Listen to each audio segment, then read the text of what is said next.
There's something about a cozy beef ragu recipe that just makes me feel so good when I have it stocked in the freezer. So this is one to make in bulk and to be able to freeze for a later date when you want a lazy dinner. I start by searing some Woolworths chuck steak and I then add it to my slow cooker.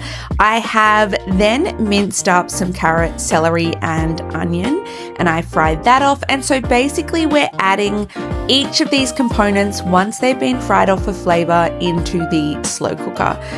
I have now fried off some Woolworths Middle Bacon. You could also use pan cheddar at this stage. This adds an incredible depth of flavor, so definitely don't skip this part. I've added some garlic, some crushed tomatoes, and then I add some thyme and some sage leaves, as well as chicken stock and tomato paste. And I let this cook away. You could slow cook this recipe until the beef is falling apart, or you could pressure cook this recipe, which is actually what I did here. And it only took an hour for this beef to be absolutely falling apart tender. I just then lightly mash it up with a potato masher just to break apart that beef. And here you go. You have got the most incredible sauce.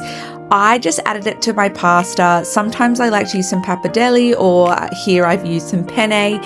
And I add it in just before the pasta is fully cooked through so that it can absorb some of that sauce, as well as then topping it with some pecorino cheese. And this is an absolute crowd pleaser and so delicious.